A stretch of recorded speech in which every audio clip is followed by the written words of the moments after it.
sis and tell. A whole lot of talk, about a whole lot of nothing. Amanda does stand up, Alison's on TV, and when they hop on the phone, it's the place you wanna be. Sis and tell.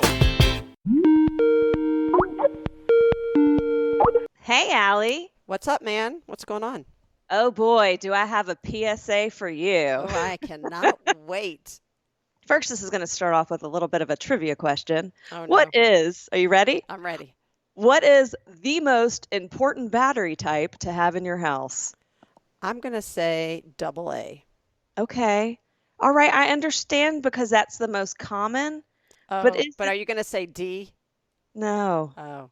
No. 9 volt? C? Yeah. 9 volt. 9 yes. volt. Okay. You find third try. Okay. Why do you think it's important to have a 9 volt?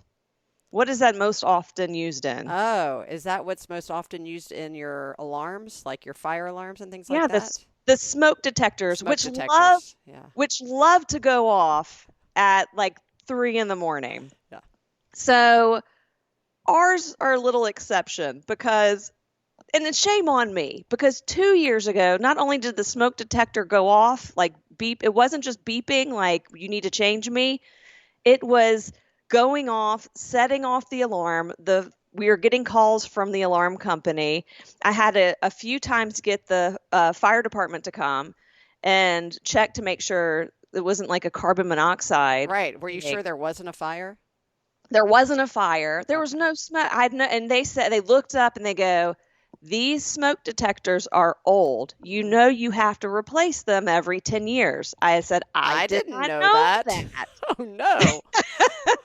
So one of them was faulty because it was old. I went onto Amazon. I bought 3 new smoke detectors, but I am dumb because what did I do? I just replaced that one because that was the one that was causing the problem. And once I figured that out, I was like, I'll figure those out later.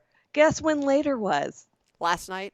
The night before the first day of school. Oh, perfect timing. So, it's as if they knew. Everybody synchronize. Set your watches to midnight the day before school starts. We're going to get them. And it went off at 12:30 a.m., which sometimes I would be. Oh, I was very close. 12:30. Yeah. 12:15 actually. So Aaron and I popped out of bed. We're running around being like, oh my God, where's the fire? Where's the fire? Where's the smoke? There's not. And it was like, I was in the middle of REM. So it was super confusing. Oscar and Ruby fast asleep. I ran upstairs and Murray's like, what's going on? He's totally wide awake. And I looked at Aaron. I go, it's the faulty fire alarms. That's what it is. I'm going to have to replace them. And finally, after 5 minutes, and I'm not even joking, 5 minutes of smoke alarm going off, kids still sleeping except for Murray because he was already awake, it finally went off. Oh. And he goes, it'll be fine. We'll do it in the morning. Wait, how many did you not replace? How many were going off? Well, it was hard to know. There's 3 total for each floor. Okay. 2 of them had not been replaced. Okay. So we didn't know which one was causing, because once one starts going off, the others they're like they all communicate with each other. Yeah, they're like gremlins. Yeah, like. And I was like, they're really like velociraptors, right? Like when one knows that there's food source, the others all find out. They should really sell smoke detectors with a Xanax, but. So I was like, no, I'm going to replace them now. And he's like, well, maybe it won't go off. And of course, what happens? It goes off again. What time? This is like 5 minutes after it stopped. Oh, so it's just gave you a slight break. Yeah. So I got a false sense of insecurity. Luckily, I knew where they were. Okay. And then I had to get a ladder. I had to get a screwdriver and I had to get Murray because Aaron went back to sleep. Oh, great. And I can't get up on a ladder at 12:30 in the morning by myself. That's just not smart. Yeah, I don't think I would recommend you're getting up on a ladder at 12:30 in the afternoon by yourself. So that's just me. Exactly. Yeah. No, yeah, I'm on the same page. So I started off with the one in the attic because the ceilings are low. The screws were stuck. Murray was helping me. I was getting carpal tunnel just from twisting. Replace that. But as I'm replacing it, it's still going off, which meant the other one was faulty. So I had to go to the second floor to replace that one and was having major problems with the screws and the thing staying in and like the battery and pulling out the thing to engage the battery, like the little slip of plastic that keeps. And I just said, screw it. And I just unplugged it and said, I will deal with this later. We've got 2 smoke detectors. Plus we have carbon monoxide detectors, which are hardwired into the house. So that was a nightmare. Replace your smoke detectors. That's the headline there. PSA, replace. I gotta, and I gotta add that to the list. Mattress and smoke detectors. I gotta check on longevity there. That is crazy. I don't know about you, but unfortunately, we've had a house alarm for so long and had one growing up that when it goes off, my first instinct is not, oh, somebody's breaking into the house. It's who set off the alarm, and I go and turn it off.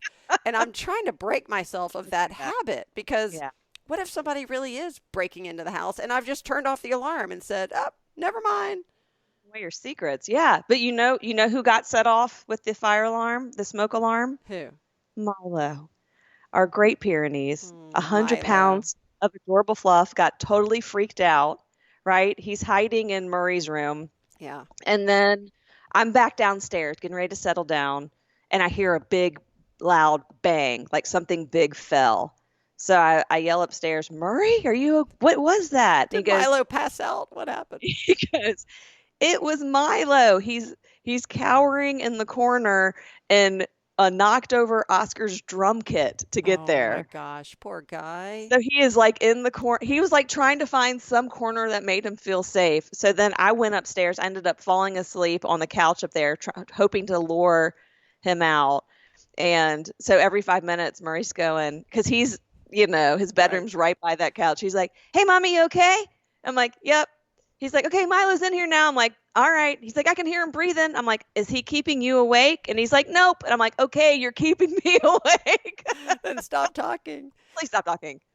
Back to your twins not getting up. I feel like I saw a story a long time ago about that, and that kids are so hardwired for those sort of noises because of video games and things like that, that those traditional alarm sounds do not wake them up, which is really scary. And they did a test. They did, like they showed kids sleeping and then the alarm, fire alarm or smoke alarm, whatever it was going off, and them dead asleep, just like Oscar and Ruby. So what they did was they changed it and they created these voice operated. Have we talked about this? These voice operated alarms where it says their name. Well, yeah. And it's somebody saying, Oscar, get up. Ruby, get out of bed. Like something where it actually jolts them up. Of course, by this time they're 12 years old. They may be also hardwired for that sound and may sleep through that. But the idea being that just traditional, conventional alarm sound is not alarming to kids anymore. And maybe not even to adults. I mean, for me, that I just hear the beep beep of an alarm turning on and I wake up. So I'm still responsive. But that's also something to look into as you're replacing your fire alarm, that the one closest to their bedroom might have an alternative sound, might have something that could be a voice key, just a thought. Yeah, I could use it to also wake them up in the morning. I just put like a lighter underneath it. Well, the key is whether that would connect with your Alexa and then have Alexa start yelling at them. That would be the good hack there. Alexa, play Lizzo on volume 7. Oh, speaking of Alexa, I don't know why this is speaking of, but I had an idea, and maybe it exists already, but I was watching a commercial that was using virtual reality, those virtual reality goggles, which I don't have. I've never really used. I know they're cool. And then I was thinking, and maybe it already does, but why hasn't someone created something simple for me to use in my home that is virtual reality that connects with your FaceTime, your Skype, something like that, so that I can put on the goggles and FaceTime with you, but I'm not looking at a screen. It feels like you're in my living room just talking with me on a chair next to me. Does that make sense? But the issue is that it could only be a one-way VR, because if not, you would just have a camera of my eyes, or you would just see me wearing VR goggles. And I would need some sort of 360 camera, so I felt like I was 3D. I'm not telling you how to do it. I'm just saying what I want. I'm saying in this day and age, I should be able not just to see you and talk to you, but to feel like you are here. With all the technology we have, it feels like something that is possible and maybe on the horizon. I think that sounds like your next Shark Tank pitch. I'm going to think about it. I have no skills to actually, develop or create that, but I'm gonna find somebody who is. All right, so I have a question for you. I'm totally changing topics, but I want to talk about your ability or resistance to holding a grudge. I thought you were going to say to holding pee, and it's very good. I don't care how big your bladder is. I care how long your memory is. And I say this, and I'll preempt it with this. So I was watching this show a while ago. I'm not proud of myself, so no judgment here. But that show on Netflix called Love is Blind. Did you ever watch that show? It's like, I think I've seen like half an episode, but explain the premise. So these people, it's a dating show, but they are literally in these boxes that are divided by a wall, and they talk to each other, and some of the couples get engaged sight unseen. Then after they are formally engaged, they meet, they go on a 1-week honeymoon before they actually walk down the aisle, and then a few of them actually got married. So spoiler alert, if anybody hasn't seen it, number one, just don't. But number two, out of all the couples, 2 got married. I think 4 or 5 actually walked down the aisle, but 3 of those, one of the pair said no at the altar, which was crazy. Yeah. Oh, why would you say no at the say no think before? For TV. It's I think TV. they must have signed a contract saying, yes, even if I get engaged, I will go all the way to the altar and just turn them down. One of the couples who he said no, which is, I'm not even going down there, but he doesn't even deserve her. And anyway, they're still dating. But one of the couples that she said no, she also was, and I use this in quotes, dating one of the guys who ended up getting married. Okay, this guy Barnett. Now this is not all this to say. I need to tell you this because. So what does anyway, this have to do with a grudge? I'm going to tell you. I have to pee. So, so in a nutshell, Amber and Barnett got married. But Barnett also dated this woman, Jessica, while they were in the box. And and then Jessica, same season. They were the same season. Yeah, I think there's only been one season, unless I'm missing something. But then Jessica ended up getting engaged to someone else. But even though she was engaged when they got out of the box, she was sort of confronting Barnett, saying, "Are you sure you want to marry her? Because we had chemistry." So totally hitting on her. And I could see Amber getting upset. Like, hello, he's decided, step off, and you're engaged. Yes. Why would you want to be with someone who picked someone else, too? Exactly. What a turnoff. I would just not even be interested in them. I just can't even understand that. That is the biggest turnoff. It was not a good version of Jessica, I will admit. So all of this to say, I was very excited, no judgment please, to see that there was a Where Are They Now show 2 years later. I do love Where Are They Now. I love Where Are They Now. It's almost the 90 Day Fiancé. Yeah, it's almost as good as a makeover show. Almost. So the Where Are They Now? So the 2 couples who got married are still married, and then they were having an engagement party, of course, to bring on the drama from all the people in the past. So Jessica showed up, and to be fair, she totally owns the fact that she was wrong when she did that. And they're on a reality show. I mean, the whole point is to create drama. But she is happily dating this guy for like 9 months. She's happy. She's content. She bought both couples, like something innocuous, a set of wine glasses or something as just an engagement gift. She got there, and Barnett was not allowed to even talk to her. So even when she said, "I just have a gift for you," he was like, "Well, sorry, I can't. I promise, Amber, I won't talk to you, and I have to stick to my wife," which I give him credit for that, allegiance. Yeah. But even when he confronted Amber, she goes, "No, basically, she's dead to me. She did the worst thing anybody could ever do." I'm not sure that's the case, but, and no, she's never going to be part of our lives. And to me, I thought, you know what? It's been 2 years. You're married. I assume you're secure in your relationship. This woman's not even living there and sort of has apologized. I don't know if she has or not, but I thought, should you still hold a grudge? Yes. Yeah, because let's say, take the reality show out of this scenario. Yeah. And that it was part of a reality show. and make this real life. If you had a friend or an acquaintance or even someone you didn't know that hit on your fiance and was like, why are you with her? You should be with me. I would not want my husband to be around that person. Ever again for the rest of our lives. Ever again for the rest of my life. I seriously wouldn't. I'd be like, I don't, as we say, if someone shows you who they are, believe them. To be fair, I think Maya Angelou said that, and we quote her, but but sure, as we like to say, based on what other famous people have said, believe them.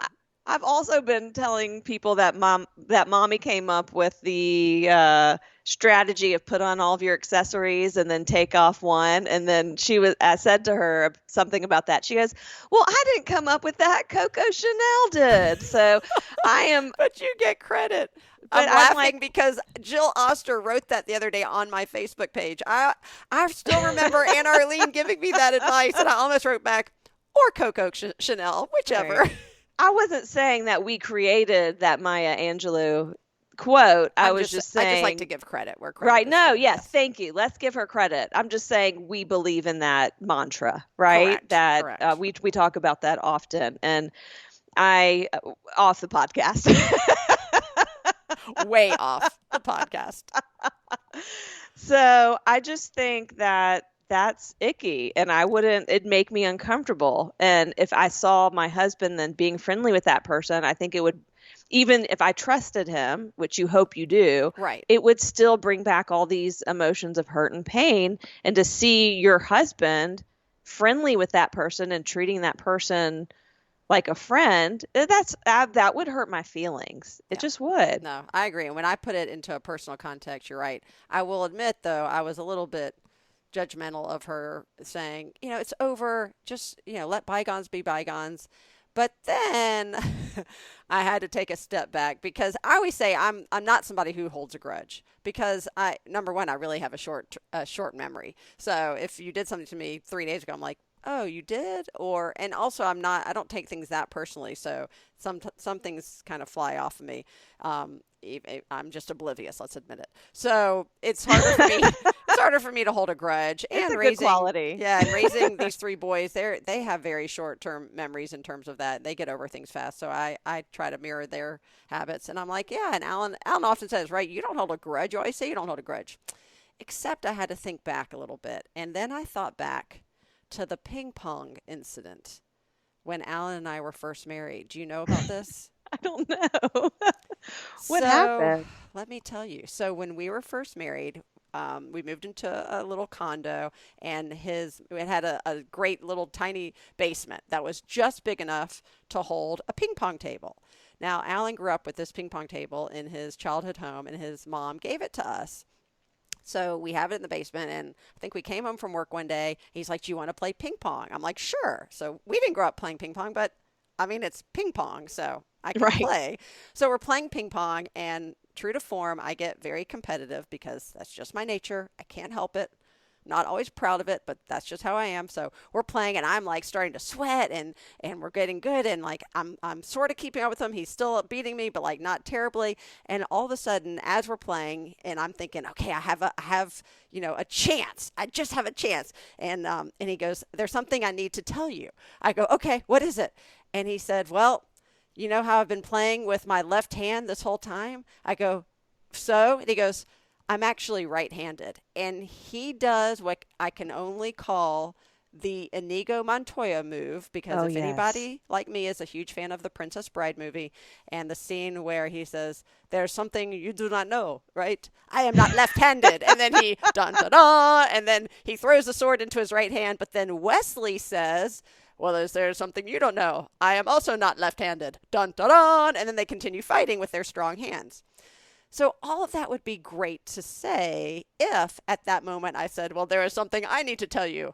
I have also been playing with my left hand, and I am not left-handed. Dun, dun, dun. But no, I was playing with my strongest hand, which happened to be my right arm. I was giving it 1,000% and still not quite even matching him. So then once he switched to his right hand, I also switched, and I took my paddle and I threw it across the table. And I said, that was a low blow, and I will never play you in ping pong again. You haven't played ping pong since then? I have not played Alan in ping pong since then, and that was the summer of 1997. So I've put something together. Yeah. This is why you don't want to play pickleball with him. So we just found the root of that issue. We may have just found the root of the pickleball challenge. But I did remember that because Alan said, well, you don't really hold grudges. I go, but then there's the ping pong, incident of 1997. And I looked at him and to be fair, I've played ping pong, just not against him. I've played with the boys. And anytime he says, okay, let's play, I said, no, I'm not doing it. I told you back then I was never going to play against you again. And I really, this is probably the longest I've ever held on to anything. And now it's just kind of fun because I've done it this long. Like, why not? Sort of like when you gave up meat. Like maybe you wanted to eat meat, but you've done it for so long. Let's just keep being a vegetarian. So, so I said to him that I go, don't underestimate me and my stubbornness. I said, when I told you I would never play you in ping pong again, have I? And he looked at me, he said, no, you have not. I said, how many years has that been? He goes, 24 years that I have held on to that. So I'd like to say I'm not someone to hold a grudge, but obviously if it's important enough, I will hang on to that thing for dear life. So you know who also has held on to a grudge? And it's someone unexpected, and that's Bubba. Really? Yes, our brother. What did he hang on to? You could call it a grudge, or you could call it making good on a promise.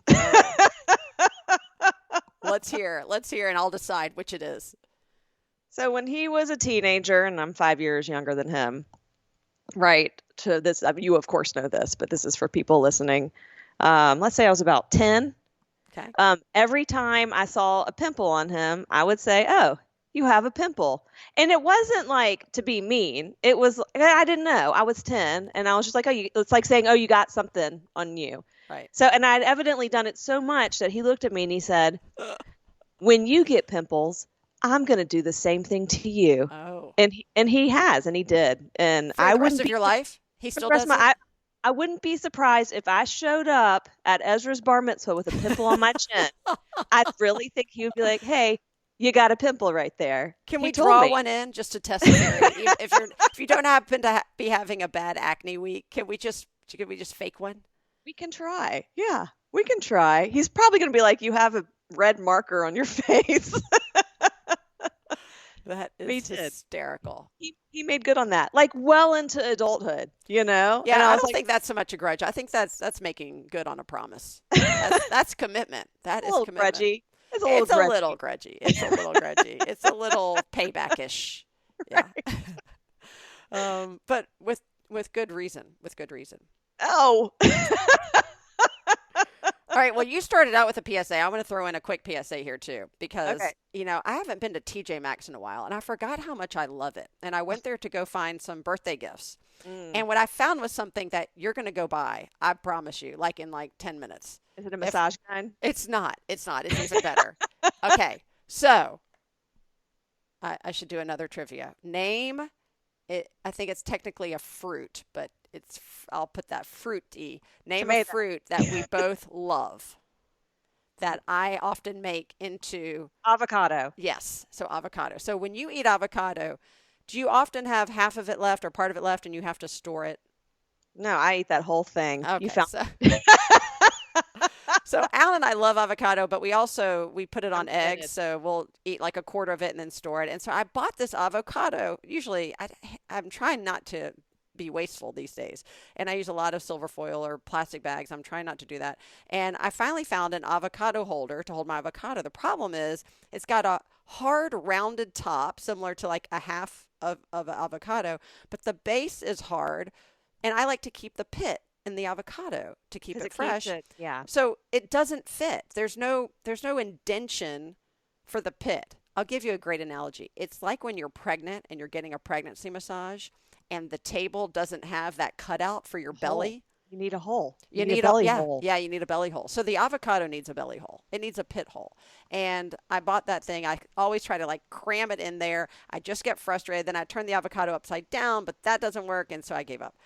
I found at TJ Maxx, I don't know what the name of the company is. I'm going to call it Joie because is it an avocado condom? it is. It is. How did you know that? No, it looks like a Oh diaphragm. my gosh. It looks like a It diaphragm. is, Not but that it I've is ever. an avocado pod, but I think they should call it avocado condom. And it says on here, it's by company Joie, Joie. Avo-condom. It is an Avo-condom.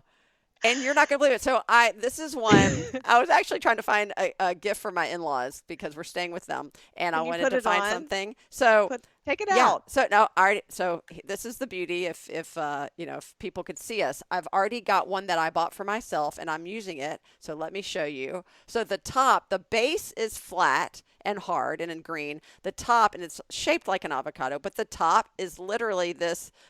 No, it's like this rubbery material. It's like a condom, and and you see the seed. Yeah. So you open it, and so there's that. Oh. And then there's this, and see how it's very flexible. It does look like a diaphragm. And then you just put it on top, and no matter how much of the avocado left or the seed, it fits. It's amazing. That avocado is sponge-worthy. That avocado, thank you, Elaine. That avocado is sponge-worthy. So look at that. So I'm so happy. I'm so happy that they also had one for tomatoes, and they also had one for onions. Oh my God, so those are going to be gifts. I feel like it would squish the tomato. No, it is very forgiving and very flexible, but it keeps it in, but it isn't suffocating, and it won't smush it. Yeah, it sounds like I need underwear that does that.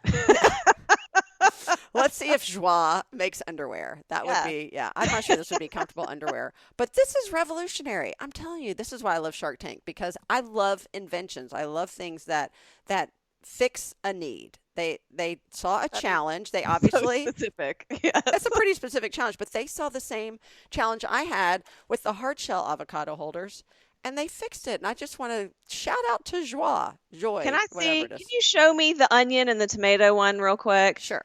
And those are the same. They're basically the same as avocado ones, but they're round, and they are the shape of a tomato and an onion. I just feel like your avocado could fit in there also. Like it doesn't need to be. Like you could switch those around. It doesn't need to be, but you also, I think this is so I put it up to each other. The avocado one's a little taller. Yeah. So I'll push back on that. If you've got an avocado that's a little bit bigger, it's got more rubber in it. It needs the shape of the avocado, and I like that it mirrors the shape. Anyway, I just want to say to those listening, hopefully you're still listening. Hopefully we didn't lose you at Avo-condom. Alison and I are available for think tanks and for coming up with puns based on food products. So yeah. And we're available for those digital billboards that convince you to buckle up and have cute little sayings. I'm not sure who's in charge of that. I still haven't figured that out. We can do comedic copywriting that has a lot of alliteration and puns. So, sisters at sisintel.com. And if you want us, you can hire us. And we'll probably just honestly do it for free. Yeah. We're like the original Fiverr, except we would just do it. We wouldn't even charge you. Right. Just for the sake of being creative. Yeah. Freer. All right. So before we wrap up, first week of school going well? Yeah, we're only on day 2. Oh, well, there you go. Yeah. But no fire alarm, no smoke alarm goes off last night? Oh, yes. So at 12:30. No. Again? It wasn't the smoke alarm, but the power went out. A tree fell and took out all of the power on our entire block, and we would have not been the wiser, except Oscar must have had like a lamp on or something in his bedroom, or he actually, he keeps the bathroom light on that shines in his room. And he woke up and noticed there were no lights and started yelling for me. Okay. I think it freaked him out. So the whole house woke up and And then I was like, I don't know what to tell you, buddy. I can't. At least the smoke alarm's not going off. Right? Yeah. So, but Georgia Power instantly texted us and was like, it'll be back on by 2:30. So I was like, all right, go back to bed. Yeah. So yes, we did get woken up. So let's hope that doesn't happen. All but right. Third night's a charm. Let's hope tonight is restful, uneventful, and that you don't get disturbed by anybody or anything. Yes, those who are still listening. After I said, "Are you still listening?" Yes, Georgia does start school back at the beginning of August. It's pretty insane. Well, thanks for listening to the latest Sis and Tell podcast. Don't forget to share us with everyone. Just tell them to listen to us wherever they get their podcasts. As always, this has been Amanda and Alison with a whole lot of talk about a whole lot of nothing. We'll catch you next time.